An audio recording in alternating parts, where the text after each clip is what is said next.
tinggal di sebuah kontrakan sempit, berbau lembab, temboknya mengelupas, dan suara tikus menjadi teman tidur setiap malam yang perlahan menjadi sesak di dada.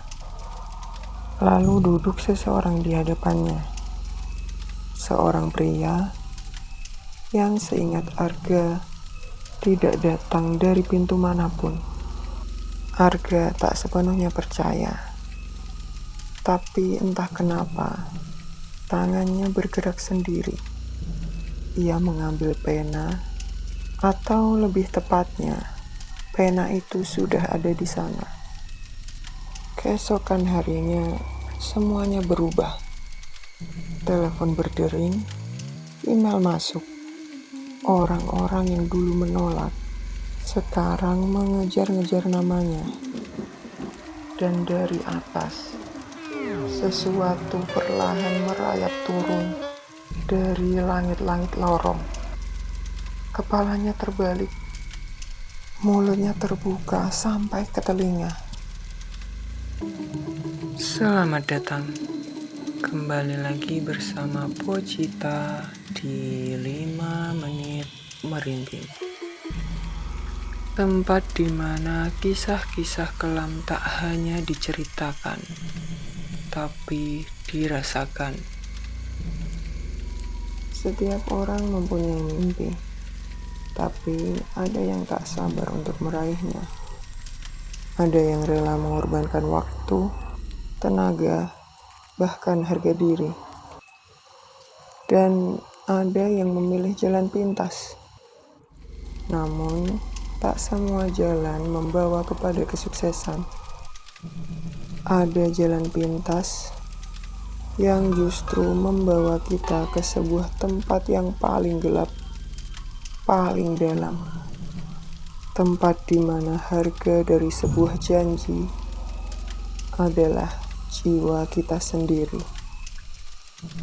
Malam ini, kalian akan mendengarkan sebuah kisah tentang seorang pria yang ingin kaya, sukses, dan disegani, tapi tak pernah menyadari bahwa saat mengetuk pintu kekayaan, yang membukakan bukan manusia.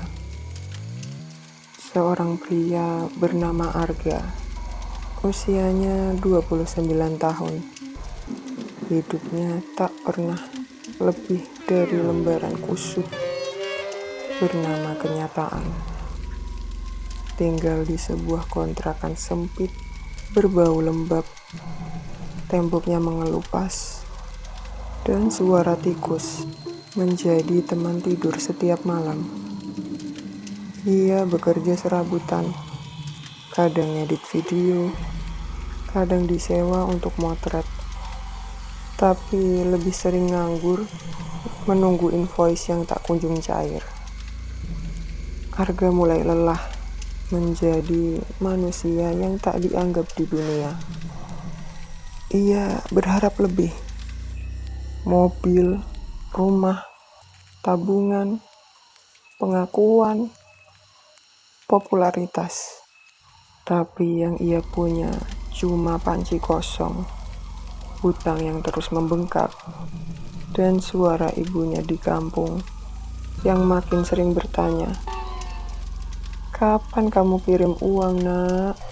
Nenek butuh obat di sini." Malam itu, hujan baru saja reda. Jalanan basah. Warung kopi kecil di pojok gang hanya dihuni satu orang. Arga duduk memandangi layar ponselnya yang retak. Tak ada notifikasi ataupun pesan. Hanya hening dan rasa putus asa yang perlahan menjadi sesak di dada. Lalu duduk seseorang di hadapannya, seorang pria yang seingat Arga tidak datang dari pintu manapun. Wajahnya terlalu pucat untuk seorang manusia. Matanya redup seperti terbakar dari dalam. Dan senyumnya seperti luka yang dipaksa terbuka di wajah. Terlalu lebar.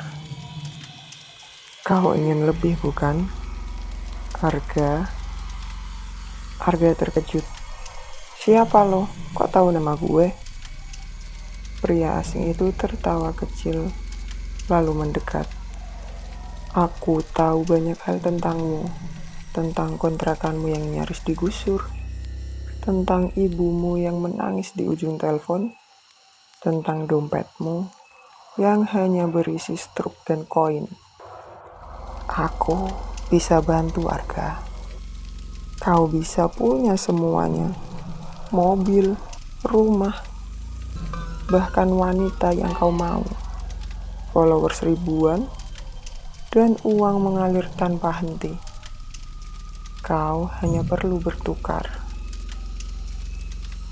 Bertukar? Maksudnya apa?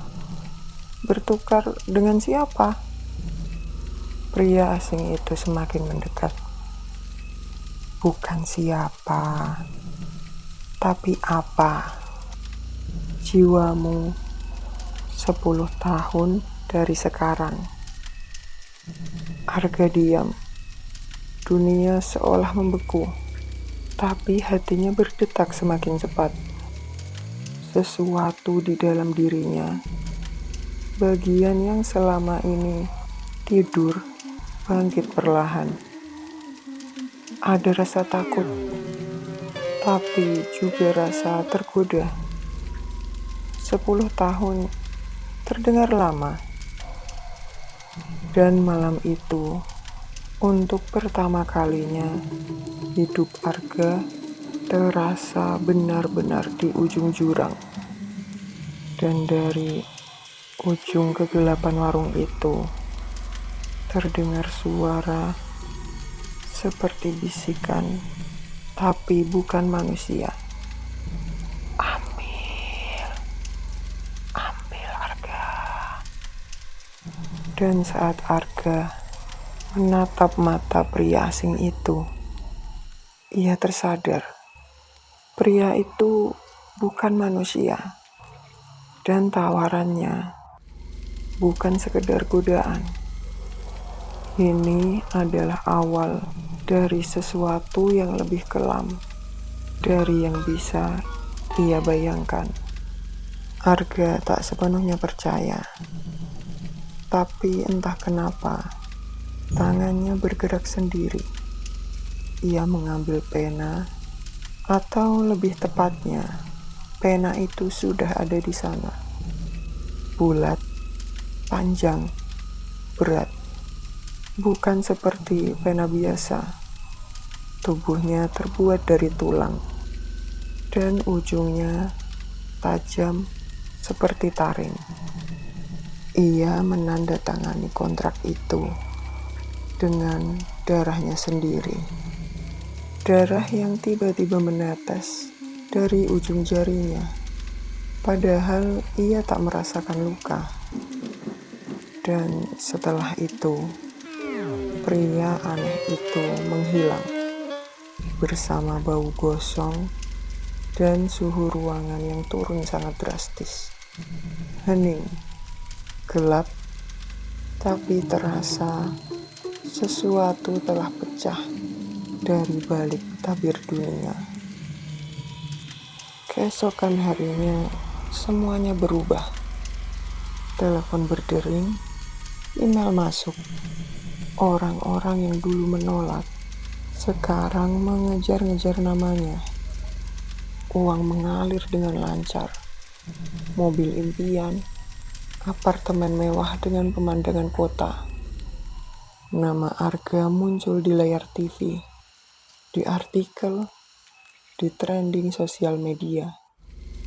Semua datang begitu cepat, begitu sempurna, bahkan terlalu sempurna.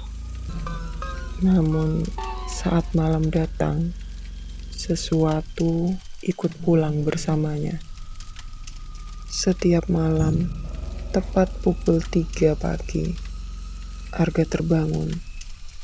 Tubuhnya dingin, keringat membasahi leher dan bantalnya.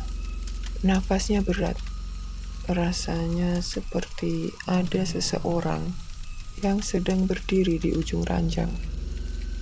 Dan dari lemari ada suara, bukan suara benda jatuh, bukan juga tikus, tapi bisikan. 10 tahun, Arga. Kau ingat? Arga terkesiap. Ia berlari menyalakan lampu, tapi saklarnya mati. Semua lampu tidak berfungsi. Dan dari balik lemari ada sesuatu yang bergerak.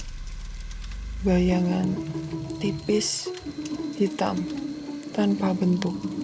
Tapi matanya menyala putih dari kegelapan. Sejak malam itu, Arga tidak pernah tidur nyenyak lagi.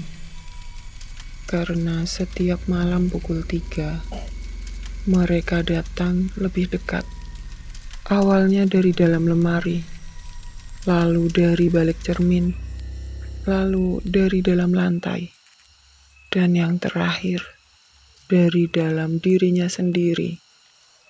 Kekayaan datang begitu cepat, tapi ia tahu itu bukanlah miliknya. Ia hanya menyewa hidup yang bukan miliknya. Dan tiap detik berjalan, kontrak itu terus menghitung mundur. Tahun ke-9, Arga sudah hampir di puncak dunia. Ia menjadi ikon. Wajahnya menghiasi iklan billboard. Tapi di balik keglamoran itu, ada sesuatu yang mulai membusuk dari dalam. Bayangan di cermin tak lagi menirukan gerakannya. Kadang hanya diam saat ia tersenyum. Kadang malah menatapnya balik dan menyeringai. Di kamar mandi, saat ia menyikat gigi, ia mendengar suara tawa. Tapi tak ada siapa-siapa di sana.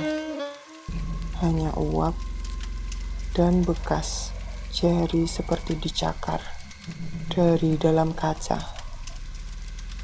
Dan di setiap ulang tahunnya, pagi-pagi sekali, ia akan menemukan sebuah kotak kue di depan pintu.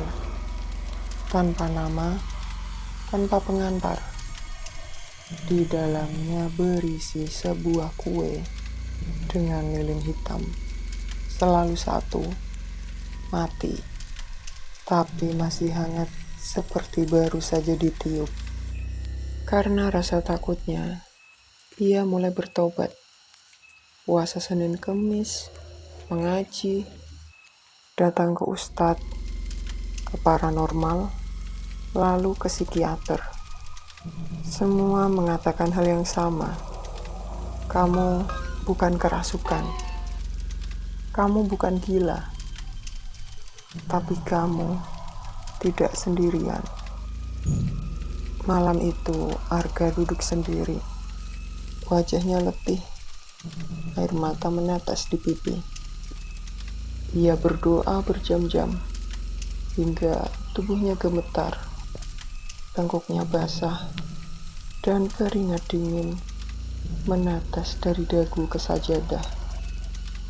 Tapi saat ia menunduk lebih dalam, sujud paling dalam, terdengar suara bisikan kasar di dekat telinganya. Kau boleh berdoa, tapi perjanjian tetap berlaku. Ia menoleh, tapi tidak ada siapa-siapa. Semua jendela mendadak berembun. Di tengah embun itu, tertulis kalimat dari jari tak kasat mata.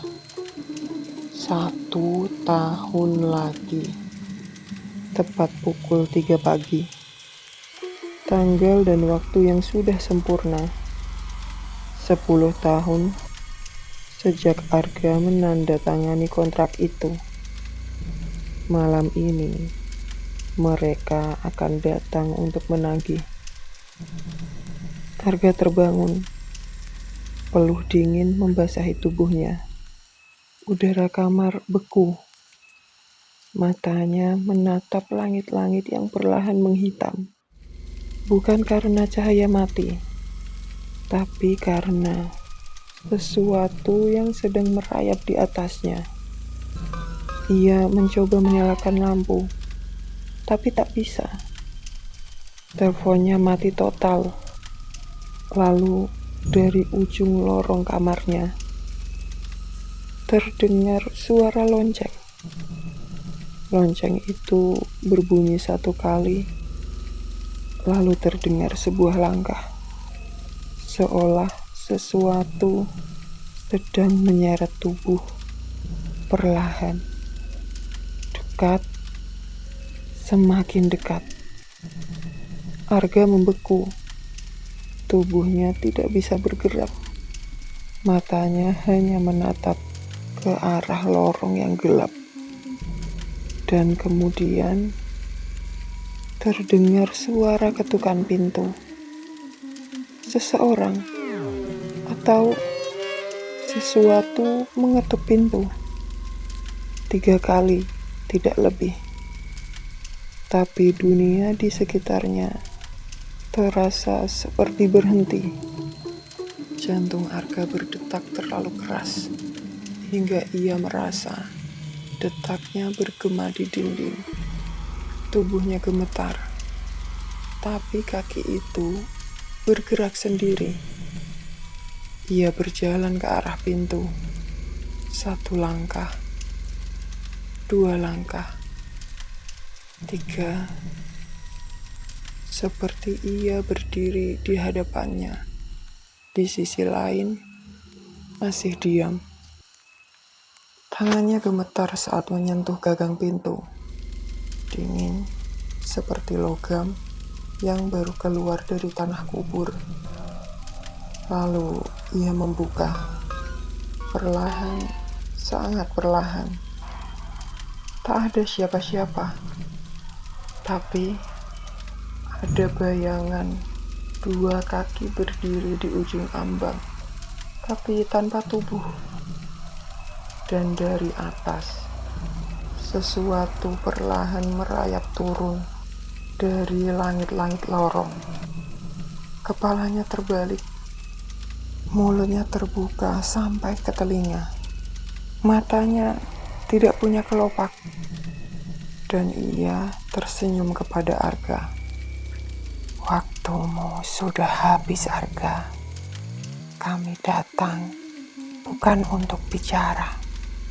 Kami datang untuk membawa. Malam itu, langit di atas kota mendadak gelap. Petir menyambar tanpa hujan. Dan di lantai 25, apartemen milik Arga, lampunya berkedap-kedip. Lalu padam total. Tetangga mengaku mendengar suara, tapi seperti bukan suara manusia. Seperti jeritan yang terbungkam, dikunyah, lalu ditelan. Pagi harinya, polisi dipanggil. Pintu apartemen terkunci dari dalam. Semua jendela tertutup. Tidak ada tanda perlawanan. Tidak ada jejak. Tidak ada sidik jari asing. Hanya satu hal yang membuat bulu kuduk merinding. Seluruh dinding di ruang tamu, lorong, hingga plafon kamar mandi dipenuhi tulisan. Ratusan, mungkin ribuan. Tulisan yang sama ditulis dengan darah. Aku sudah mengambilnya. Di tengah ruangan ada satu kursi kayu tua, tegak, diletakkan persis di tengah simbol yang tergambar samar di lantai. Di bawahnya, tali kulit yang putus dan genangan darah kering. Darah itu lalu diuji di laboratorium. Hasilnya, itu bukan milik Arga. Apartemen itu kini kosong, tak laku dijual. Setiap orang yang mencoba untuk tinggal di sana mengaku mendengar lonceng setiap pukul 3 pagi dan suara bisikan-bisikan dari dalam lemari. Tak ada yang tahu kemana perginya Arga. Ia menghilang tanpa jejak. Hanya kontraknya yang masih tersimpan, terbakar setengah, tapi namanya tak pernah hilang. Karena siapapun yang menandatangani perjanjian gelap tak pernah benar-benar pergi. Mereka hanya ditarik ke tempat lain, tempat yang tidak ada jalan kembali. Jangan pernah tergoda untuk memilih jalan pintas, karena segala yang instan selalu punya harga, dan kadang harganya adalah hal yang paling tak bisa kau kembalikan: jiwa. Bersama Pocita, sampai jumpa di cerita mencekam selanjutnya di 5 menit merinding. Jangan lupa subscribe, like, and share. Dan jika kalian memiliki cerita mencekam yang ingin kalian bagikan, bisa menghubungi alamat email yang tertera. Terima kasih, selamat malam, selamat beristirahat.